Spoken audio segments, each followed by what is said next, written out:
గురుభ్యో నమః. శ్రీ మహాగణాధిపతియే నమః. శ్రీ సరస్వత్యే నమః. భక్తులారా, వ్యాస మహర్షి రచించిన మహాభారత ఇతిహాసం ప్రభాత పూజల తర్వాత మనం గుళ్ళో చెప్పుకుంటున్నాం. అది సంప్రదాయం కూడాను. ఇందులో భాగంగా నిన్నటి వరకు ఆదిసభారణ్య విరాట ఉద్యోగ భీష్మ ద్రోణ కర్ణ శల్య సౌప్తిక స్త్రీ పర్వాలనే 11 పర్వాలు పూర్తి చేశాం. 18 పర్వాల్లో 12వదైన శాంతి పర్వంలో కూడా 144వ అధ్యాయం వరకు చెప్పుకున్నాం. ఈ రోజున 145వ అధ్యాయం ప్రారంభం చేద్దాం. ప్రారంభించే ముందు వ్యాస భగవాను ప్రార్థన చేసుకుందాం. వ్యాసాయ విష్ణు రూపాయ వ్యాసరూపాయ విష్ణవే నమో వై బ్రహ్మనిధయే వాసిష్ఠాయ నమో నమః. నారాయణం నమస్కృత్య నరం చైవ నరోత్తమం దేవీం సరస్వతిం వ్యాసం ततो जयमुदीरयेत. समर्थ सद्गुरु साईनाथ महाराज की जय. భీష్మ ఉవాచ.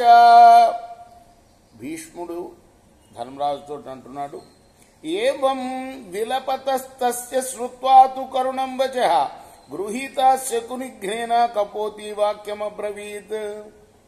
ఈ విధంగా దీనంగా విలపిస్తున్న కపోత వచనాన్ని విని బోయవాడికి చిక్కి ఉన్న కపోతి ఇలా అన్నది, అహోతీవ సుఖాగ్యాహం యస్యామే దహితి పతి అసతో వా సతో వాపి గుణానేనం ప్రభాషతే. ఆహా, నేనెంత భాగ్యవతిని.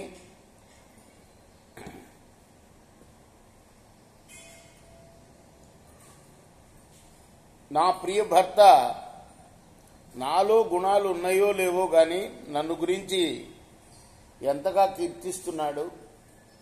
చెట్టు మీద మగపక్షి ఉన్నది, చెట్టు కింద ఆడపక్షి ఈ బోయేవాడి బుట్టలో ఉంది. ఆహారం తీసుకురావడానికి పోయింది, ఎంతకీ రావటం లేదు. పాపం తలుచుకొని ఏడుస్తున్నది మగపక్షి. నా భార్య ఎంత మంచిది అంటే ఈమె అనుకుంటుందన్నమాట, అయ్యో అసలు నాలో అన్ని మంచి గుణాలు ఉన్నాయో లేదో గాని నా భర్త ఎంత బాగా కీర్తిస్తున్నాడు నన్ను, ఎంత భాగ్యవతిని నేను. నసా స్త్రీభి మంతవ్యా యస్యాం భర్త న తుష్యతి తుష్టే భర్తరి నారీణాం తుష్టాస్యు సర్వదేవతా.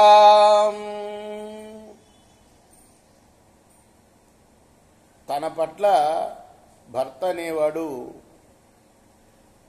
ఆనందించలేకపోతే ఆ స్త్రీ బతుకే వ్యర్థం అనుకుంటుంది ఈమె. స్త్రీ విషయంలో భర్త కనుక ఆనందించాడు అంటే సర్వదేవతలు కూడా ఆనందించినట్టే లెక్క.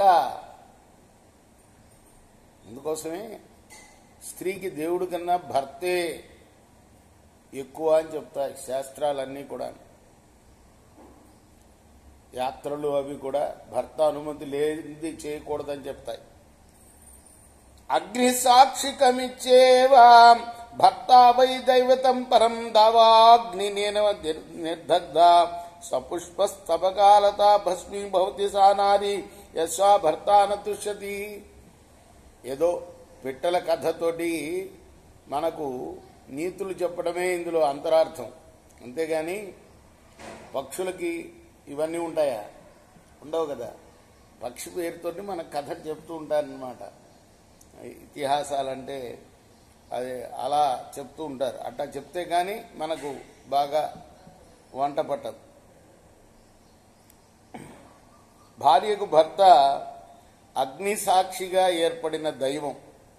భర్త ఆనందించకపోతే ఆ స్త్రీ పుష్పగుచ్చాలతోటి పాటు దావాగ్నిలో పూర్తిగా తగలబడ్డ లతలాగా భస్మం అయిపోతుంది. దావాగ్ని అంటే తెలుసు కదా. ఏంటి దావాగ్ని అంటే? అడవిలో దానంతరదే అగ్ని రగులుతూ ఉంటుంది, అడవి తగలబడిపోతుంటుంది. అప్పుడప్పుడు వార్తల్లో వింటూ ఉంటాం, తిరుపతి దగ్గర శేషాద్రి అడవుల్లో ఇలా తగలబడిపోయినాయి అది ఇది కదా. దావాగ్ని అంటారు దాన్ని. అది ఎక్కడ ఒక చెట్టు ఇంకో చెట్టు రాచుకుంటే కూడా అగ్ని పుడుతుంది తెలుసా. అసలు పాత రోజుల్లో అగ్ని పుట్టించడం అంటే అదే విధంగా ఈ అగ్గిపెట్టె కనుక్కోకముందు అగ్ని పుట్టించడం అంటే అదే చెక్కకి రాసి అగ్ని పుట్టించేవాళ్ళు అనమాట.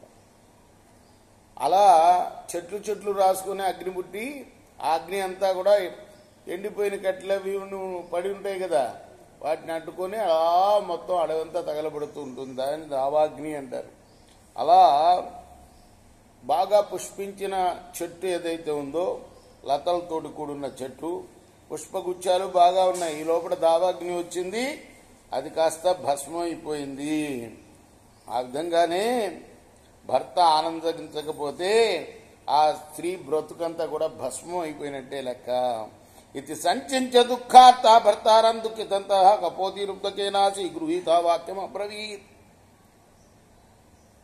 దుఃఖార్తయే అలా చింతించి బోయవాడికి చిక్కి ఉన్న ఆ కపోతి అంటే ఆ పక్షి దుఃఖిస్తున్న భర్తతో అన్నది, హంత వక్షామితే శ్రేయ శ్రుత్వాతు కురుతస్తదా శరణాగత సంత్రాత్త భవకాంత విశేషద.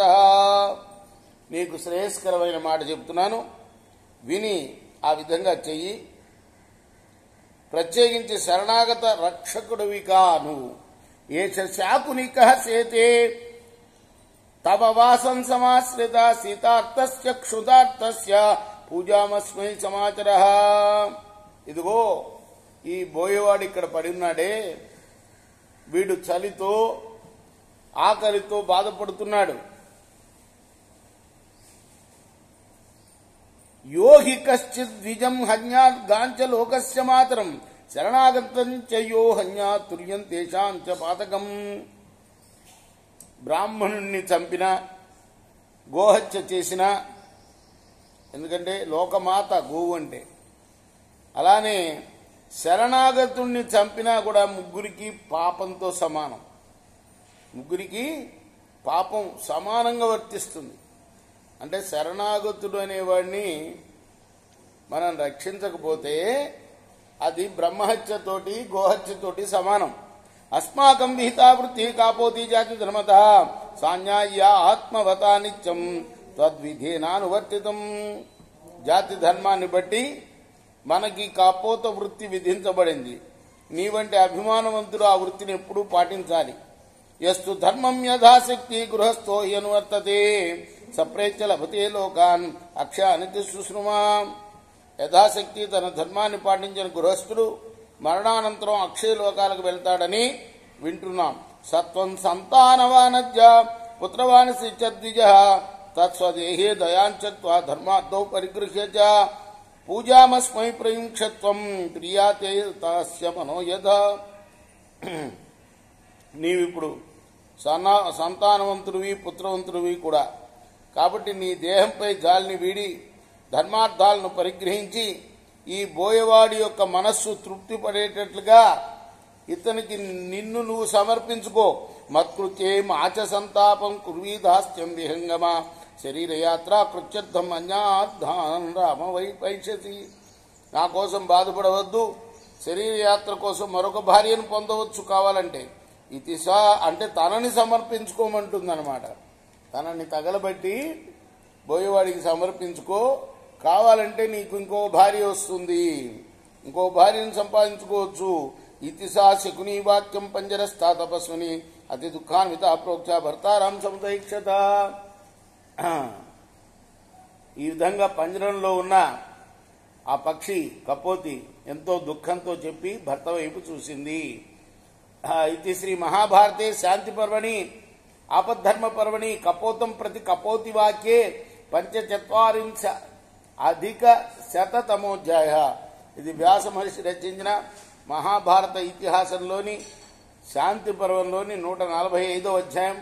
రేపు 146వ అధ్యాయం చెప్పుకుందాం. కృష్ణార్పణమస్తు. సాయి కృష్ణార్పణమస్తు. ఎంత చిన్న అధ్యాయము, 14 శ్లోకాలు.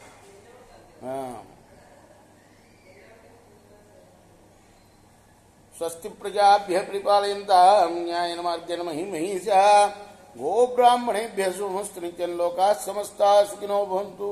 కృష్ణార్పణమస్తు. సాయి కృష్ణార్పణమస్తు.